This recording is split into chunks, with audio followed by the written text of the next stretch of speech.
Okay. So the next topic is a directive, a directory rules of France. Okay. So now what exactly happened over here? Let's see.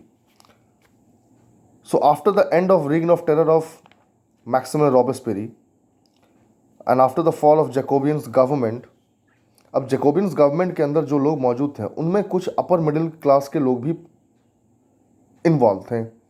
So the upper middle class came into power. अब वो लोग आ गए, अब वो एक नया चेहरा थे फ्रांस के गवर्नमेंट का.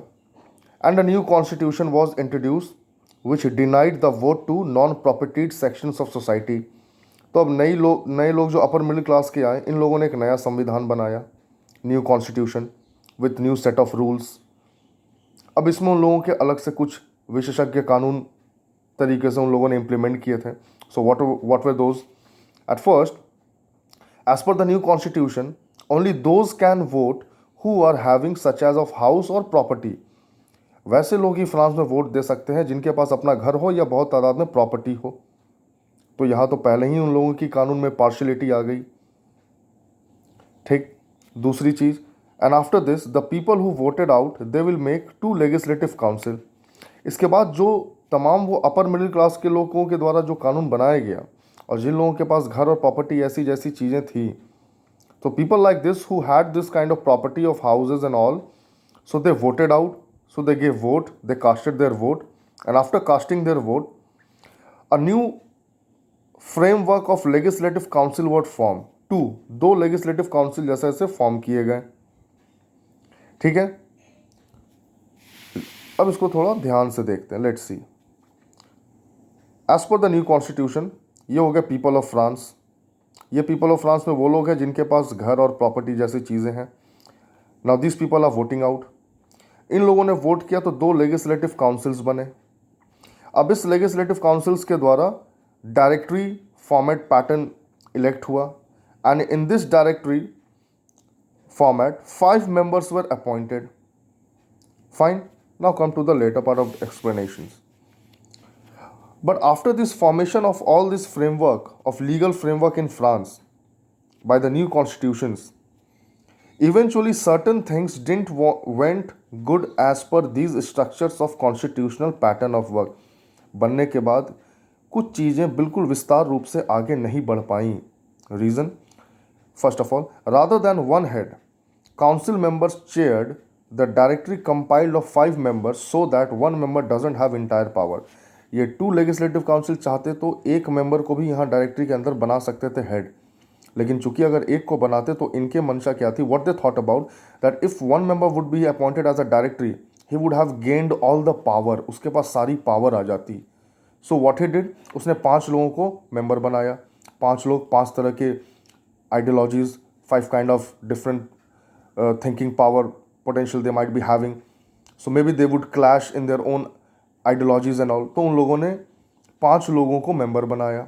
आफ्टर दैट, बट नेवरदलेस, ना चाहते हुए भी, there was a huge brawl, झगड़ा, fight between directory and councils.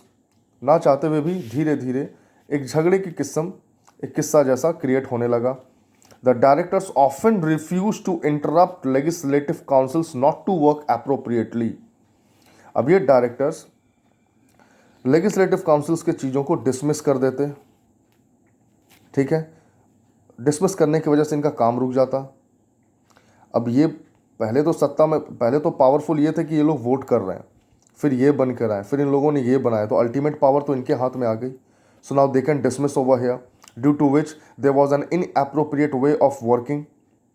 ठीक है. Hence at the end, due to absence of strong political structure, इन तमाम चीज़ों में हम ये ज़रूर देख रहे हैं कि कहीं भी एक स्ट्रॉन्ग पॉलिटिकल स्ट्रक्चर नहीं बनी. सिर्फ कॉन्स्टिट्यूशन बार बार चेंज होती जा रही है. Monarchial constitution, national assembly constitution, convention constitution, अब आ गया ये अपर मिडिल क्लास का कॉन्स्टिट्यूशन, फिर बीच में मैक्सिमिलियन रॉबस्पेरी का अपना कानून, अपनी policy. So we can only notice that there was a perpetually continuous change in constitutions and laws, but there was not at all a strong political structure till now. Fine. Due to which at the end a military dictator got power. इन तमाम चीज़ों से एक at the end एक military dictator को power मिली जिसका नाम था Napoleon Bonaparte. The topic totally changes after the entry of Napoleon Bonaparte. Here comes our hero of this chapter. At the end we shall focus on this person, but at the end few points over here. अब यहाँ पे कुछ ideology को ध्यान से समझेंगे. However, due to the absence of freedom and equality, एक चीज़ आप लोगों ने अभी तक देखी कि फ्रांस की जब से हमने कहानी शुरुआत करी है, किसी को भी या तो फीमेल को फ्रीडम नहीं मिली, इक्वालिटी उनको इस वजह से भी नहीं मिली क्योंकि उनको वोट देने की परमिशन अभी तक नहीं मिली थी, और मेल को भी इस वजह से नहीं मिली. पहले 25 ईयर्स ऑफ एज के ऊपर हो तो active citizens right to vote, फिर later on 21 years of age सभी को मिली लेकिन महिलाओं को नहीं मिली. So due to absence of freedom and equality in France, the other political movement got motivated to regulate these two structural rights, as there was always seen change in form of government. बार बार सरकारें बदलती आई लेकिन ये political movement के नाम पे इन दोनों freedom और equality की मांग कभी किसी ने पूर्ण नहीं की. This gave a landmark impact on France and other European countries. We shall continue the next topic in the next video.